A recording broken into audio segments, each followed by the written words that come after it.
তবে একটা জিনিস বলতেই হবে যে এখান থেকে হাওড়া ব্রিজের ভিউটা কিন্তু ফাটাফাটি আসছে, দুর্দান্ত আসছে। এই হলো ঘাট। কলকাতাকে এক্সপ্লোর করতে কিন্তু দারুণ লাগে। রজনীগন্ধা স্টিক রয়েছে এইদিকে।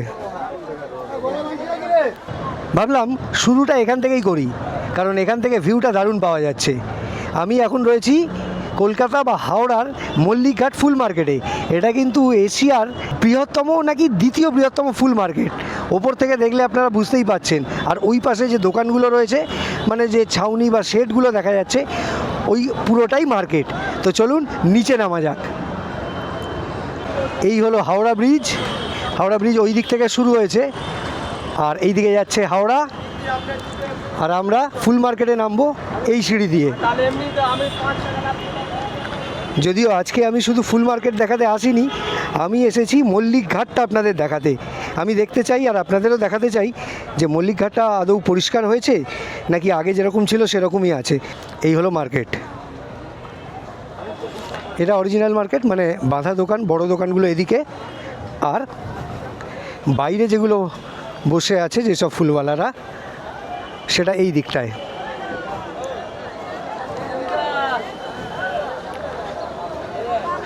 এখন বেলা প্রায় 8:30 বেজে গেছে, রবিবারের দিন, তাই হয়তো ভিড়টা একটু হলেও কম লাগছে। সিজনে এসব জায়গায় মারাত্মক লেভেলের ভিড় হয়।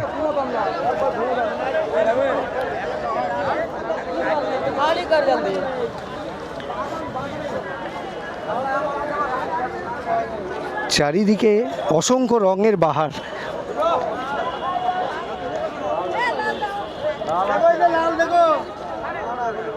দেখুন কত রকমের ফুল বিক্রি হচ্ছে।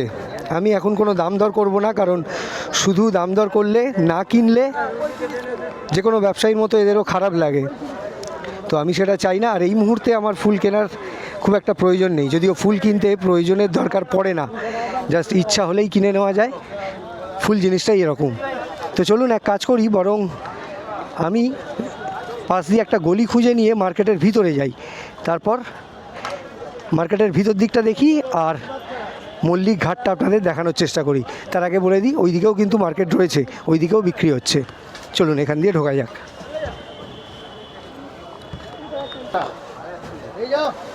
এই হলো ফুল মার্কেট।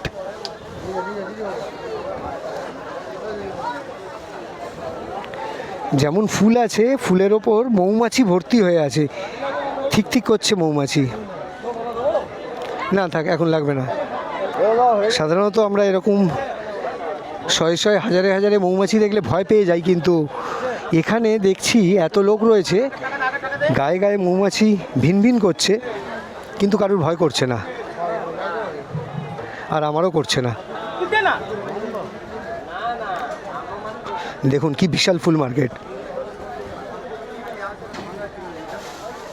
রজনীগন্ধা স্টিক রয়েছে এইদিকে। এবার আমি খুঁজে পেতে ঘাটের দিকটা যাব। দারুণ জায়গাটা, দারুণ।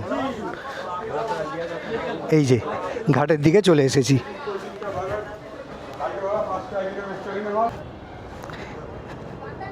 এই হলো ঘাট।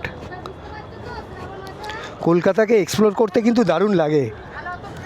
আমি তো করছি, আপনারাও করুন, আমার ভিডিওর মাধ্যমে করুন। দেখুন এদিকে এই বেলপাতা, তুলসী পাতা, এগুলো সব ছাড়াচ্ছে। এদিকে এদিকে বেলপাতা ছাড়ানো হচ্ছে, প্রচুর প্রচুর বেলপাতা। তবে জায়গাটা মোটেই পরিষ্কার না। এদিকে নোংরা, গার্বেজ, এদিকে শৌচালয় রয়েছে, এদিকেও সেই একই পাতা ছাড়ানো হচ্ছে। এটা কি আমি জানি না, কি পাতা। দাদা এটা কি পাতা? দাদা কি বললো বুঝতে পারলাম না, আর দ্বিতীয়বার জিজ্ঞেস করলে মনে হয় না বলবে বলেও, তাই আর ঘাঁটাবো না। তো যাই হোক, ঘাটের এই দিকটা খুব নোংরা, এই দিকে দেখানোর মতো তেমন কিছু নেই, ওই দিকটাও একই কন্ডিশন। আর সামনেটা যদি দেখাই, তাহলে সামনেটা হলো এরকম। এইসব নোংরা আবর্জনা পড়ে আছে, মানে ফুল মার্কেটে যে সমস্ত ফুল পাতা যেগুলো কাজে লাগে না, নষ্ট হয়ে যায়, আমার মনে হয় এই সব জায়গাতেই ডাম করে দেওয়া হয়। তবে একটা জিনিস বলতেই হবে যে এখান থেকে হাওড়া ব্রিজের ভিউটা কিন্তু ফাটাফাটি আসছে, দুর্দান্ত আসছে, এখান থেকে দারুণ দেখাচ্ছে। আর একটা লঞ্চ, স্টিমার বা ছোটোখাটো জাহাজ কিছু একটা যাচ্ছে, খুব সুন্দর লাগছে। ওইখানে অনেকে দেখছি স্নানও করছে আর কাচাকুচিও করছে। এবার আমি একটু এই দিকটা যাওয়ার চেষ্টা করব,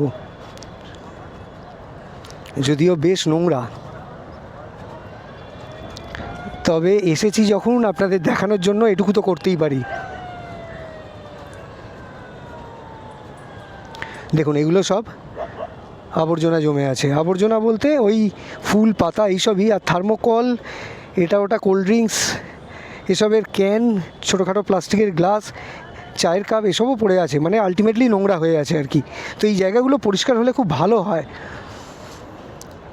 ওদিকে লোকজন স্নান করছে, আমি যদি একবার যাওয়ার চেষ্টা করে দেখি, না সম্ভব না, ওগুলো খুবই নোংরা। এর ওপর দিয়ে যদি বা যেতে পারতাম, ওপরে নোংরাও আছে আর ওই দিক থেকে আর কোনো পথ নেই। যারা স্নান করতে এসেছে তারা মনে হয় ওই দিক দিয়ে এসেছে, ওখান দিয়ে রাস্তা, আর ওই দিক দিয়ে কোনো রাস্তা আছে কি না আমার জানা নেই। আর ওই দিকটা হলো হাওড়া। যাই হোক, এটা একটা হেরিটেজ ঘাট, গণপত রায় ঘাট।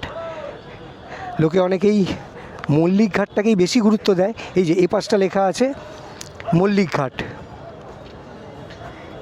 এই যে, আর একটু কাছে গিয়ে দেখাই, এখানে লেখা আছে improvement and redevelopment of Mallick Ghat, founded by NGRBA। তো এই হলো মল্লিক ঘাট আর গণপত রায় ঘাটের একটা মাঝামাঝি জায়গা বলা যেতে পারে, কারণ দুটো গায়ে গায়ে, এদিকে মল্লিক ঘাট দেখাচ্ছে আর ওখানটা লেখা আছে গণপত রায় ঘাট। তো আমি নিজেও একটু কনফিউজ হয়ে গেলাম, কারণ আমি জানি যে মল্লিক ঘাট ওদিকে আরও একটা এক্সট্রা ঘাট আছে। যাই হোক, সে মল্লিক ঘাট হোক আর গণপত রায় ঘাট হোক, এইসব হেরিটেজ ঘাটগুলো আরেকটু যদি পরিষ্কার পরিচ্ছন্ন থাকে আমার মনে হয় খুব ভালো হয়। আপনারা কমেন্টে জানাবেন প্লিজ। তো আমি এরকমই করতে থাকবো, কলকাতার এরকম যত জায়গা আছে, সে হেরিটেজ হোক বা কনজেস্টেড জায়গা হোক, আপনাদের সাথে শেয়ার করার চেষ্টা করব। আর আপনারা যেরকম কমেন্টে মতামত দিচ্ছেন, আমাকে সাজেশন দিচ্ছেন কোথায় গেলে ভালো হয়, এরকম দিতে থাকবেন।